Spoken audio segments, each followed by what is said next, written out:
और एक और बड़ी खबर इस वक्त आती हुई एआईएमआईएम के अख्तरुल ईमान की तरफ से एक बड़ा बयान दिया गया है। बिहार में तीसरा मोर्चा बनेगा, एआईएमआईएम की तरफ से ये बयान दिया जा रहा है।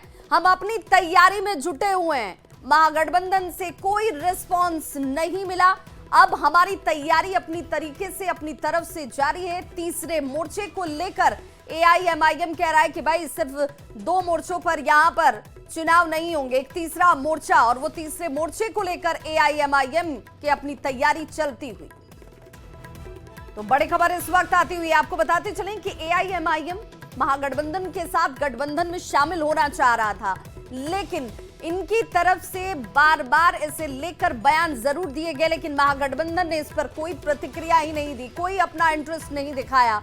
और अब जब कोई रिस्पॉन्स महागठबंधन से नहीं मिल रहा है तो एआईएमआईएम की तरफ से यह कहा जा रहा है कि तीसरे मोर्चे के दलों का खुलासा जो है वो बहुत जल्द किया जाएगा। अब ये देखना होगा कि तीसरे मोर्चे में आखिर ये कौन से दल हैं जो शामिल हो रहे हैं एआईएमआईएम के साथ, क्योंकि एआईएमआईएम की इच्छा थी कि महागठबंधन में उन्हें भी शामिल किया जाए, लेकिन महागठबंधन की तरफ से इस पर किसी तरह का कोई रिस्पॉन्स नहीं मिलने के बाद अब ये बड़ी खबर सामने आती हुई तीसरे मोर्चे को लेकर।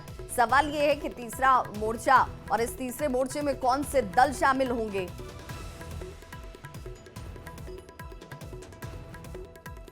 और आरजेडी प्रवक्ता आरजू खां हमारे साथ इस वक्त जुड़ गए। आरजू, जरा मैं ये समझना चाहूंगी कि क्या एआईएमआईएम को अपने साथ लेने के लिए महागठबंधन तैयार नहीं है, क्योंकि उनकी दिली इच्छा तो है, बार बार हर प्लेटफॉर्म पर वो कहते रहे कि भाई हम महागठबंधन में शामिल होना चाहते हैं।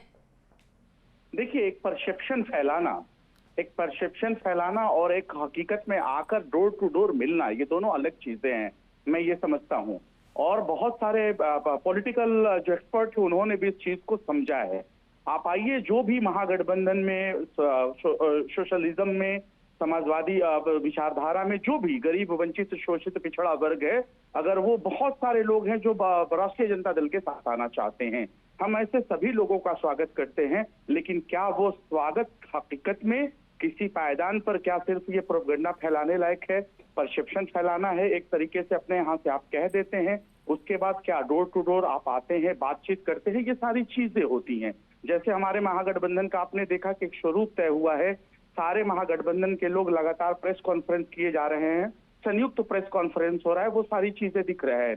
और अभी भी बहुत सारे उपेक्षित वर्ग के लोग हैं जो एनडीए गठबंधन में है। मैं ये कह सकता हूं कि वो सारे लोग राष्ट्रीय जनता दल के साथ, आपको थोड़ा सा इंतजार करना पड़ेगा। वो सब लोग जो बिहार के 14 करोड़ बिहारियों में आस्था रखते हैं, बिहार फर्स्ट, बिहारी फर्स्ट में जो वाकई में जो आस्था रखते हैं, बहनोई फर्स्ट में जो आस्था नहीं रखते हैं, जो दामाद आयोग में आस्था नहीं रखते हैं, वो सारे वंचित लोग, गरीब लोग हमारे एआईएमआईएम अगर महागठबंधन से खुद आगे से जाकर बातचीत करने की पहल करता है तो उसका भी स्वागत करने के लिए आप तैयार हैं, ये कह रहे हैं। बहुत बहुत शुक्रिया हमारे साथ आरजू खान जुड़ने के लिए। तो महागठबंधन में कोई रिस्पॉन्स एआईएमआईएम को अभी तक तो नहीं मिला, लेकिन आरजेडी का ये साफ कहना है कि हवाई बातें